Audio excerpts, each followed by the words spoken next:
जी तो students welcome to my YouTube channel learn together. I hope आप सब खैरियत से होंगे। जी तो आज का हमारा जो लेक्चर है वो ETH 201 फॉर नॉन मुस्लिम्स है और ये वर्चुअल यूनिवर्सिटी ऑफ पाकिस्तान का सब्जेक्ट है जो कि फ़र्स्ट सेमेस्टर में फॉर नॉन मुस्लिम्स के लिए होता है। और इस सब्जेक्ट पे हमें कोई हेल्प नहीं मिलती ऑनलाइन, कोई लेक्चर्स नहीं मिलते शॉर्ट, और जो इसके लेक्चर्स हैं वो काफ़ी लेंथी होते हैं जिसकी वजह से काफ़ी प्रॉब्लम होती है। तो खुदा का शुक्र है हमने इस पे लेक्चर्स बनाए हैं शॉर्ट और इसमें हाईलाइट किए हैं इंपॉर्टेंट जो पॉइंट्स हैं ताकि डेफिनेशंस वगैरह हैं ताकि जो आने वाले स्टूडेंट्स हैं उनकी हेल्प हो सके। तो आप इस वीडियो को लाजमी देखिएगा एंड तक, और अगर आपको वीडियो अच्छी लगती है तो लाइक ज़रूर कीजिएगा, अपने दूसरे स्टूडेंट्स के साथ शेयर कीजिएगा और चैनल को भी सब्सक्राइब कीजिएगा। तो स्टार्ट करते हैं अपना लेक्चर। इसमें सबसे पहले जो इम्पोर्टेंट चीज़ है वो डेफिनेशन ऑफ एथिक्स है। एथिक्स की डेफिनेशन हाईलाइट की हुई है मैंने, और डेफिनेशन सिर्फ एक ही ये लाइन है ऊपर वाली।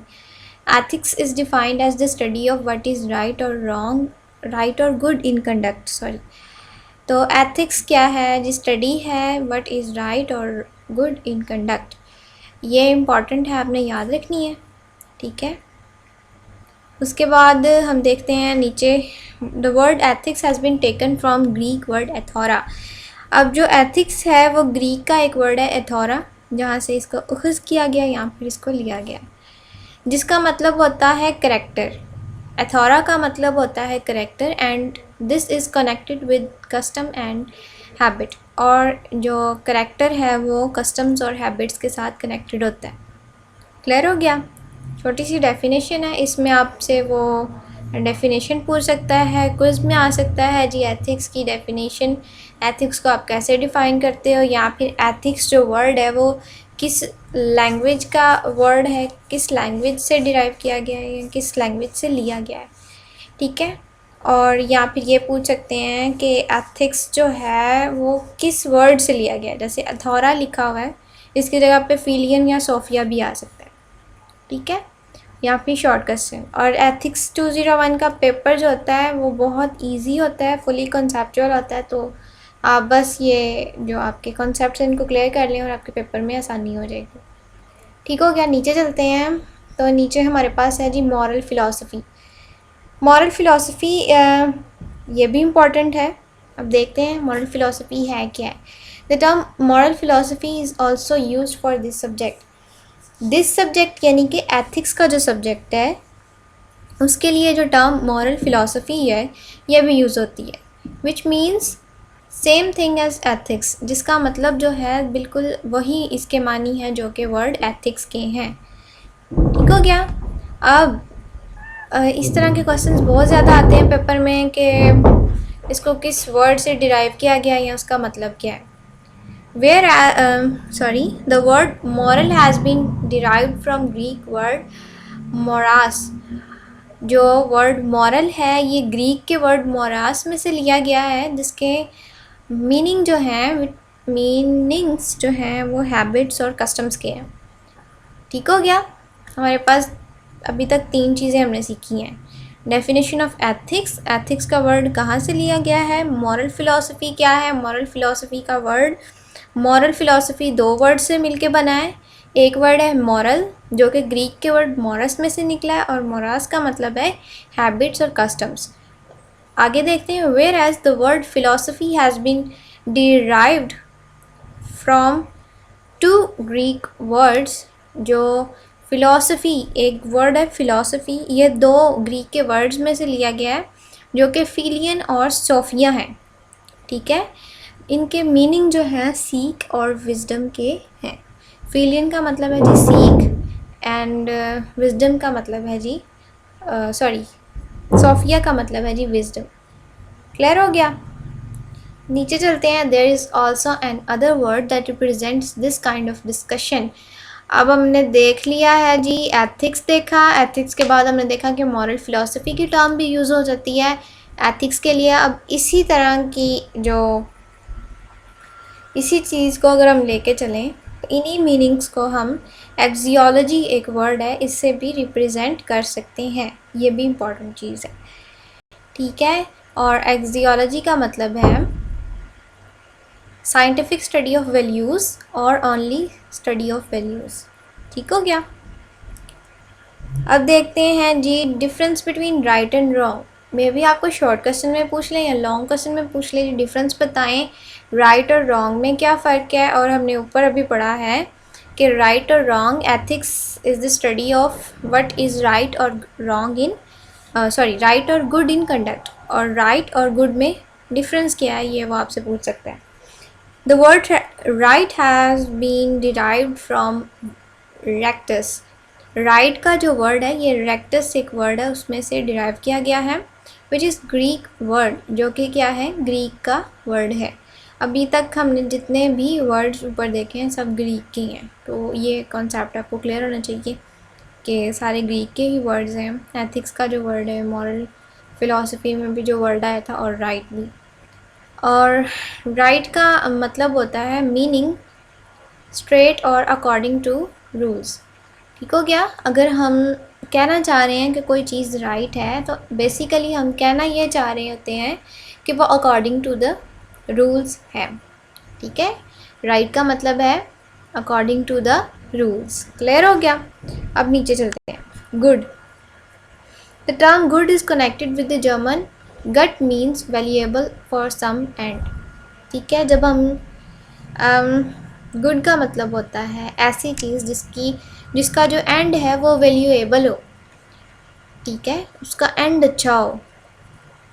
जैसे हम कोई मेडिसिन लेते हैं तो हम उसको कंसीडर करते हैं कि वो गुड है अगर हम उससे ठीक होते हैं, यानी वो जो मेडिसिन है वो हमारी बेहतरी करती है, तो फिर उसका एंड गुड होगा, उसका एंड वैल्यूएबल है, इसलिए वो चीज़ गुड है। यही मेडिसिन वाली जो एग्ज़ाम्पल है ये उन्होंने सारी नीचे एक्सप्लेन की है। क्लियर हो गया। Anything is consider to be good, ये बात हो चुकी है कि कोई भी चीज़ तभी कंसिडर होती है गुड जब कि वो when it is valuable for some end, जब वो किसी एंड के लिए वैल्यूएबल होती है। ठीक हो गया। उसके बाद ये इम्पॉर्टेंट है कि according to John S Mackenzie, ये कोई बंदा है, ठीक है, as he discussed in his book, जैसे इन्होंने अपनी बुक में डिस्कस किया। बुक का नाम है a manual of ethics. Manual of ethics के नाम से एक बुक है जिसमें इन्होंने कहा there are 3 ultimate ends for human beings. Human beings के 3 अल्टीमेट एंड्स होते हैं जो कि ट्रुथ, गुडनेस और ब्यूटी है। तो ये भी आपने याद रखना है। पहली बात ये कि ये कहा किसने है, जॉन एस मैकेंजी ने कहा है। बुक का नाम याद रखना है और ह्यूमन बींग के 3 अल्टीमेट एंड्स क्या हैं ये आपने अपने जहन में रख लेना है। ठीक हो गया। चलें जी नीचे चलते हैं। हमारे पास है नॉर्मेटिव एथिक्स। अच्छा जी, जैसे ऊपर हमने एथिक्स पढ़ा, अब टाइप्स ऑफ एथिक्स आएंगी।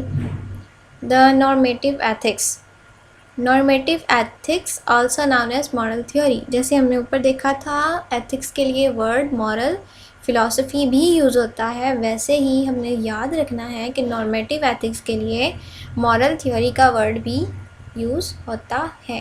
ठीक है, यहाँ पे नॉर्मेटिव एथिक्स को आल्सो नाउन एज, इसको मॉरल थ्योरी भी कहते हैं, जो कि was the study of what makes action right and wrong. अब नॉर्मेटिव एथिक्स एक्चुअली है क्या है, स्टडी है इस चीज़ की कि ऐसे कौन से एक्शंस होते हैं, ऐसी कौन सी चीज़ें होती हैं जो कि हमारे एक्शंस को राइट बनाती हैं या फिर रॉन्ग बनाती हैं। क्लियर हो गया। Classical theories in this way in include, वैसे ही इम्पॉर्टेंट है भी लेकिन आप पढ़ लीजिएगा। ये क्लासिकल थ्योरीज कुछ नेम दिए गए हैं, ठीक है, लंबे लंबे नाम है, मुझे तो अच्छे भी नहीं लगते।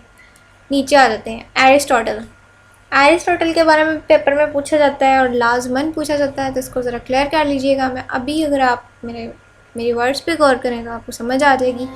एरिस्टोटल कोई बंदा था, ये उसका नाम है एरिस्टोटल, ठीक है, और 322 से 384 BC के दरमियान की ये बात है, ये भी ज़रा जहन में रख लीजिएगा। Was a Greek philosopher. Aristotle कौन थे जी? ग्रीक के फ़िलासफ़र थे, आ स्टूडेंट ऑफ प्लाटो, जो कि प्लाटो के स्टूडेंट थे। प्लाटो भी कोई बंदा ही है।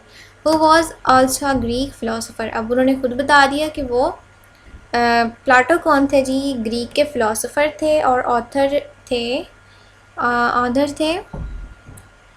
बुक जिसका नाम रिपब्लिक है उसके। अब उन्होंने बताया हुआ है बड़ा डबल, तो इसको ज़रा जहन में रखिएगा कि प्लाटो जो थे वो ग्रीक फ़िलासफ़र थे और बुक जो कि उन्होंने मेंशन की हुई है उसको याद रखिएगा कि वो रिपब्लिक बुक के ऑथर थे। And teacher of Alexander, Plato जो थे सॉरी एरिस्टोटल जो थे वो स्टूडेंट थे प्लाटो के, ये क्लियर करना है हमने। एरिस्टोटल प्लाटो के स्टूडेंट थे and teacher of Alexander the great, और अलेक्जेंडर के टीचर थे। बात एरिस्टोटल की हो रही है। अब उसने बताया कि वो प्लाटो के स्टूडेंट थे, ठीक है, और जो ग्रेट हमारे फ़िलासफ़र थे अलेक्जेंडर, उनके वो टीचर थे। He wrote on many subjects, उन्होंने बहुत सारे सब्जेक्ट्स के ऊपर लिखा है, including physics, metaphysics, poetry, theatre, music, logic and etcetera. सारे पढ़ लीजिएगा, ठीक है, और जहन में रखिएगा। बाकी ये इम्पॉर्टेंट भी है और छोटा सा यूनिट है, इसमें कोई इतनी बड़ी बातें नहीं हैं। इम्पॉर्टेंट जो था हमने देख लिया। बाकी बेस्ट ऑफ लक। अगर आपको वीडियो अच्छी लगी हो तो लाजमी इसको लाइक करके जाइएगा ताकि हौसला अफजाई होती रहे और आगे भी ऐसे ही वर्क चलता रहे। God bless you.